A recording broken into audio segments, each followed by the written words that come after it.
Femi. Okay, welcome to the stream. This week on the stream, across all of our platforms, we are going to be following some of the big stories, the big issues at the United Nations General Assembly. Today, we're talking about governments and climate action. Can we trust our governments to act? If you're on YouTube right now, you can be in our comment section. Your thoughts, your questions for our panel, put them right here, and you can be part of today's show. We kick off our conversation with Hilda, who's a climate activist in Uganda. I come from one of the frontline communities most hit by the climate crisis, and we are unable to adapt to it. We are suffering a crisis we did not create.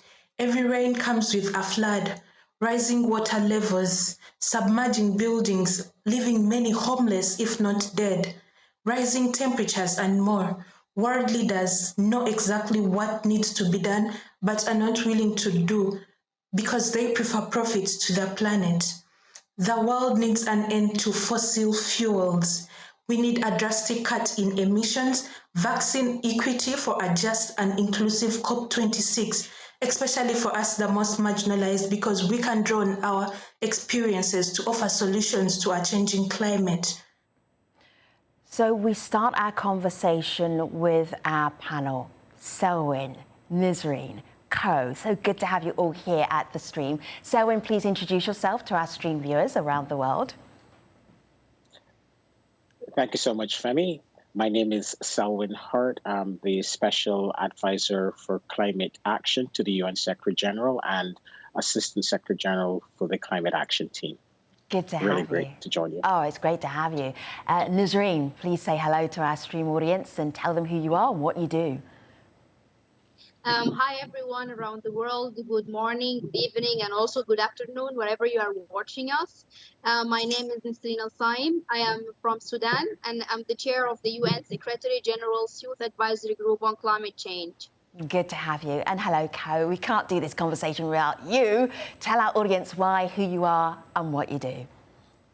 Well, thank you for having me, Femi. Hello, everyone. I'm Ko Barrett. I'm one of the 3 IPCC vice chairs. So, audience, Ko, Nisreen, there was a big meeting today. It was a closed meeting. Leaders around the world were gathering. They were being very candid, and the UN was saying, we need to take climate change seriously. If you were there, Nisreen, what would you have told those world leaders to actually get them to take more action? What would you have said? What would have been your pep talk? Well, I guess I would say that, unfortunately, we've spent more than a quarter of a century discussing something that already proved by science. And unfortunately, even most of the countries already ratified to the Paris Agreement, we still lag behind when it comes to action. And I would have told them that it's our future that will be actually in danger. Not only the future, but even now, even the present that we are living in. In Africa alone, more than 6 countries announced droughts, where other areas of the world announced very critical situation because of floods. Right. It doesn't really matter now if you are coming from a developed countries or a developing country, because climate crisis will hit us all. Ko, what would have been your advice to those world leaders? It would have been candid, unfiltered. What would you have said? Well, is there a better answer than what Nisreen just said? And coming from the youth who are inheriting this earth that we are leaving for them, I think it's powerful. But I would say the earth is shouting, we need action. Selwin, you were actually there, right? So was it closed door because it was such an emergency and the world leaders had to be, I'm just wondering whether the UN Secretary General gave them a dressing down. Well, yes, it was a closed door meeting, and the Secretary General convened this meeting really because the reality is we're way off track. And he wanted to instill a sense of urgency on the dire state of the climate process. And he also wanted to hear directly from leaders what they intend to bring to COP26 in Glasgow. We're way off target on emissions reductions, on finance, on support for adaptation. And the good news is that leaders agreed on the sense of urgency, the need for higher levels of ambition, and hopefully that will translate into increasing more ambitious commitments as we head towards Glasgow in the next 4 weeks. 5 weeks, sorry. Yeah, you say hopefully. There's not much time between now and what is known as COP26, which is a big climate conference that's happening in Glasgow. People who are in the climate field just say Glasgow now. Don't even say COP26. Here's the Secretary General just a few days ago. You feel the sense of urgency as he's speaking. Have a look, have a listen. Unless there are immediate, rapid and large-scale reductions in greenhouse gas emissions, we will be unable to limit global heating to 1.5 degrees Celsius. And the consequences will be catastrophic. COP26 this November must mark that turning point. By then, we need all countries to commit to achieve net zero emissions by the middle of this century and to present clear, credible, long-term strategies to get there. I am wondering, Ko, if this is incredibly frustrating for you. The science is there. We know, and we've known for a very long time, decades. As a scientist, what is this moment like for you? You know, Femi, it's not frustrating for me. I feel like society in general and governments are listening to the science like they never have before. Sure, it's hard because the message is dire. I mean, you know, Earth is likely hotter now than it has been at any moment since the last ice age, 125,000 years ago. Every decade in the last 40 years has been warmer than the one before. So the evidence is mounting. But I'm not frustrated. I'm optimistic. I think people are taking the science seriously, and it should spur action. I'm going to play Yuri for you, Selwin. He's a climate scientist. I'm going to play him to you and then ask you, then how do you turn what he says, that science, into policy and action? Here's Yuri. We already live on a changed planet that has warmed by more than 1 degree Celsius and where we are now experiencing the devastating impacts of floods, heat waves, or wildfires. Science can now attribute these changes to our human activities and our greenhouse gases. That means we also know what we need to do to avoid this from getting worse. Greenhouse gases need to be reduced as deeply as possible, and carbon dioxide needs to be reduced to zero. Selwin, can you explain to us why it is so difficult to get governments to actually have a climate change policy?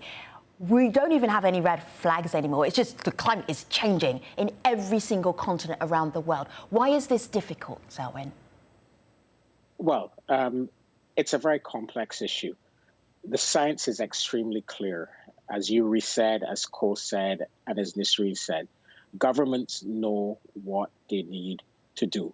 We need to cut emissions by about 45% below 2010 levels by 2030 and achieve net zero emissions by 2050.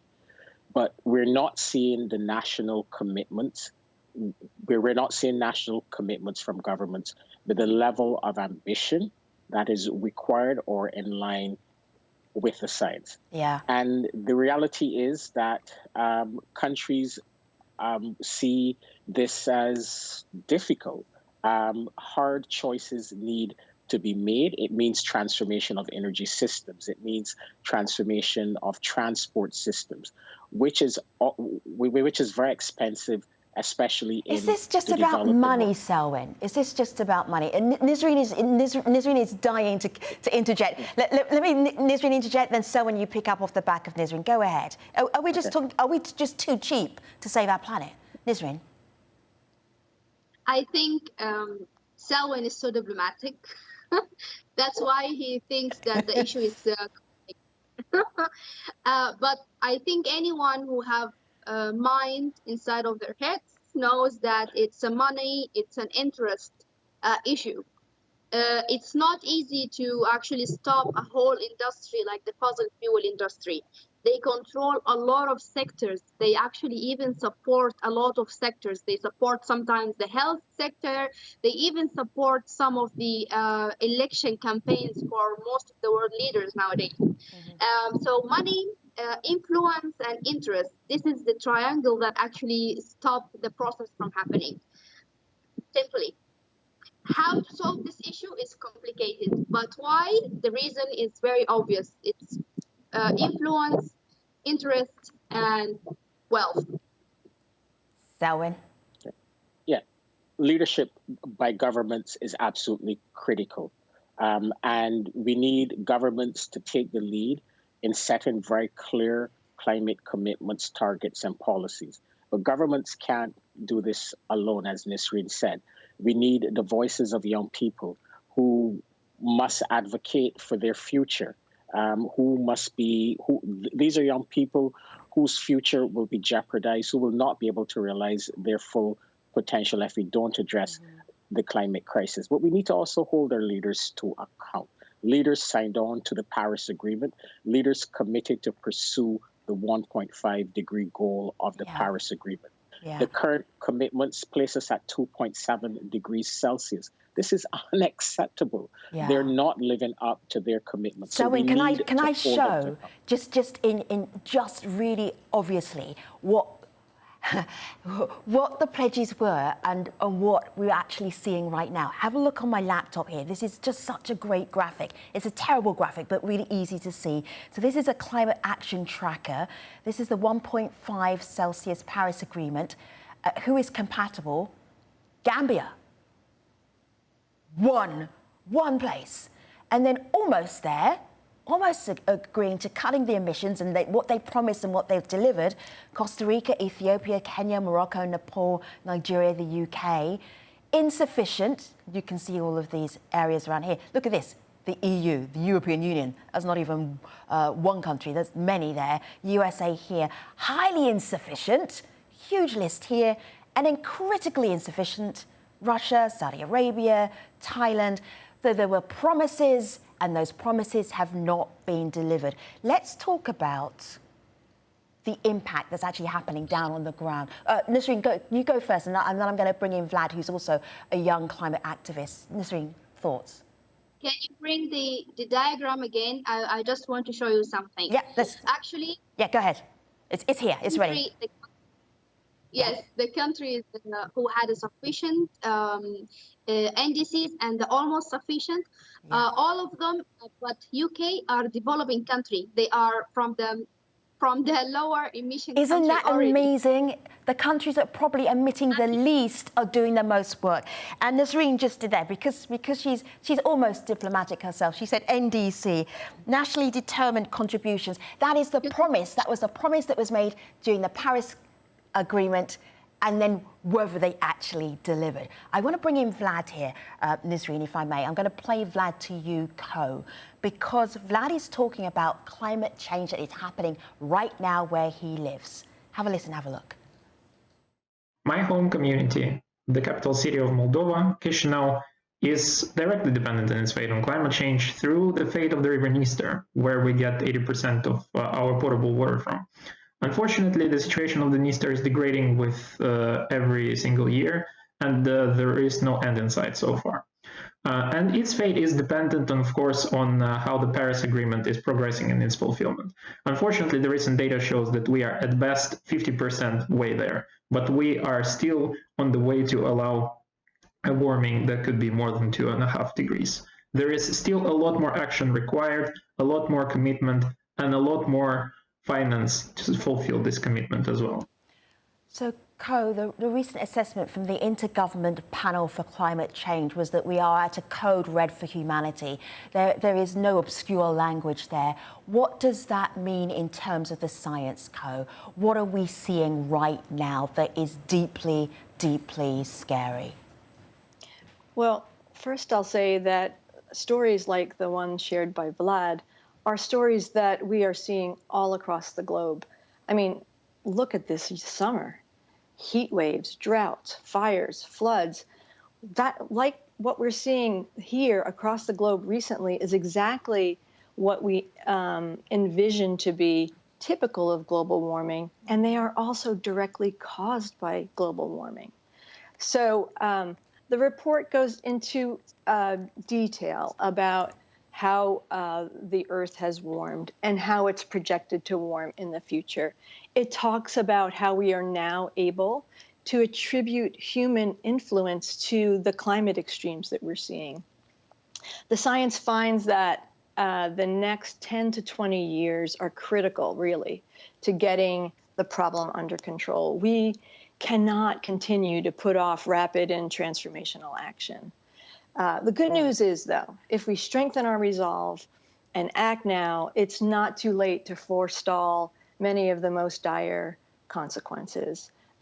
Reducing every ton of carbon pollution and avoiding every fraction of a degree of warming will not only lessen the harm over the next few decades, but will reverberate for centuries to come.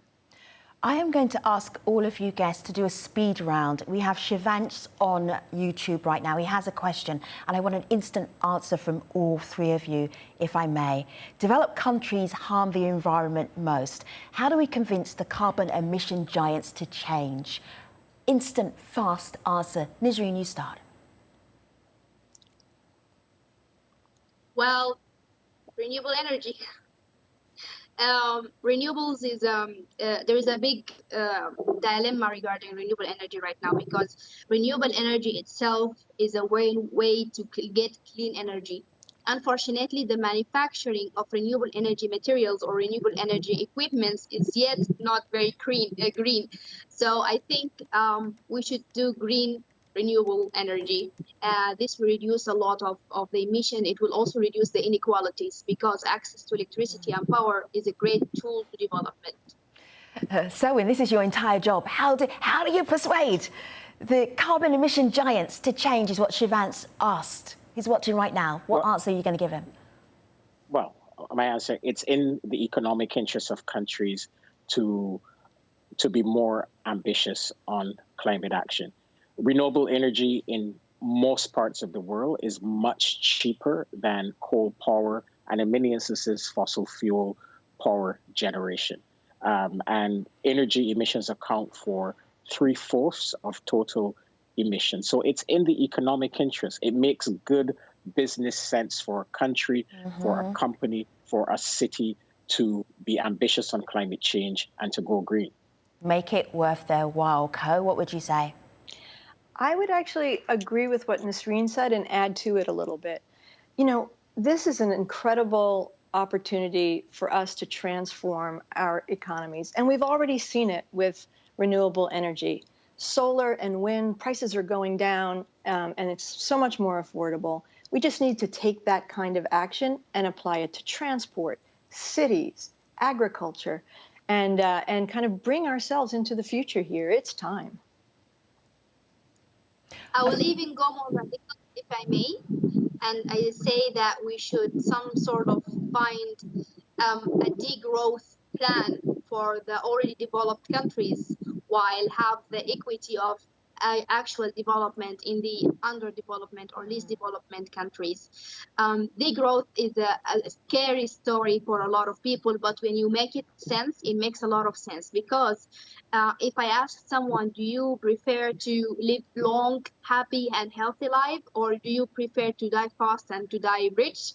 I think most of us will choose to live long, healthy life and simple, instead of having a wealthy life with a lot of medical, health implications, economical implications, infrastructure implications, and so on. So I guess degrowth is a scary idea for a lot of people, but we might find it the only way, the only solution to actually reduce the pressure that we are already putting in the planet.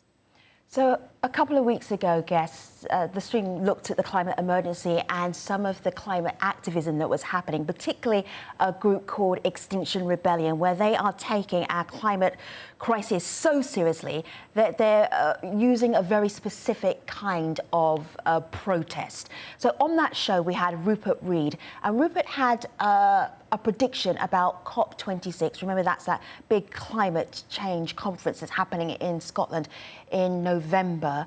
Have a listen, have a look to what he said and he told us on the stream a few weeks ago.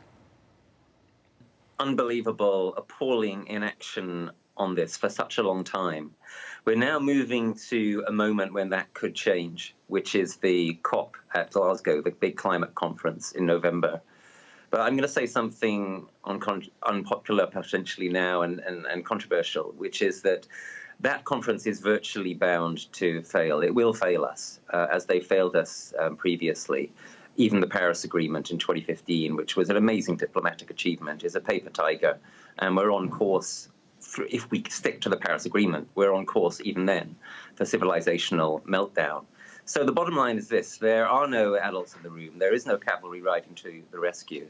And really a crucial message that I would like to give to everyone watching tonight who is thinking, what can I do? What should we do in this desperate situation? Is we need to act on this together, and we need to act on this without expectation that our governments are going to save us and ride to the rescue. Wow, okay. It shocked me when that happened on the stream. Selwyn, I've seen enthusiasm for COP26. I've seen a lot of cynicism for COP26, and it's almost like the last chance saloon. Are we putting a lot of pressure on our governments to be able to come up with something that is actually going to change where we are right now? Selwyn, thoughts, COP26?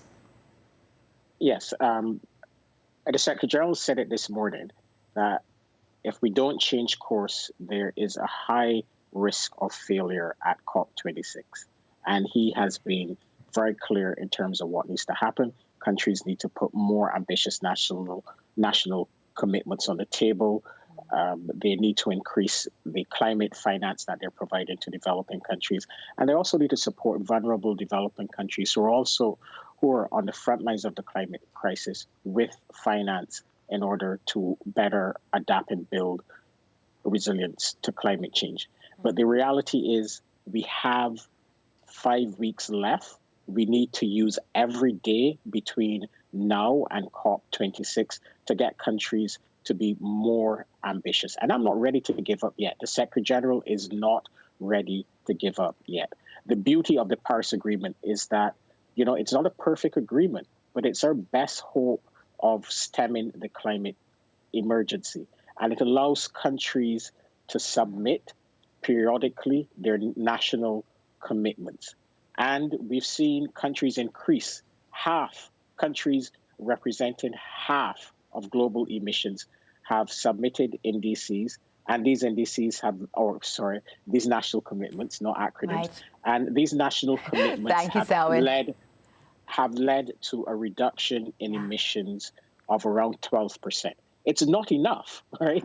It's not enough. But every single ton of carbon, every single degree, every single ton of carbon that is reduced or avoided helps us to get closer to 1.5. We're not there yet. There are 20 countries that represent 80% of global emissions. We need these countries to lead. All right. So what needs to happen next? That's something that we asked Teresa Addison, and this is what she told us. Let's be frank, the world isn't on track to meet the Paris Agreement targets, either to limit warming to 1.5 degrees or to provide enough climate finance to developing countries. So if we're to have a successful COP26, we need to see movement in 3 key areas. Firstly, we need to see governments, particularly the wealthiest polluting governments who have done the most to cause the climate crisis, taking far more action to be transformative, to be radical, in fact, to stop polluting and to reduce their own greenhouse gas emissions at national level. Secondly, we need to see those same governments providing far more climate finance to lower income countries. And thirdly, we need those governments that are developing the international policy frameworks at COP26 climate negotiations to really close loopholes for greenwashing and to protect the rights of those on the front line of the climate crisis. So thank you to our guests. Thank you, Teresa. Selwyn, Nisreen, and Co for being our guest today and for sharing your knowledge and your insights on can governments take action. I feel that they are optimistic, perhaps more optimistic than our audience watching. Thanks for watching. I'll see you next time. Take care, everybody.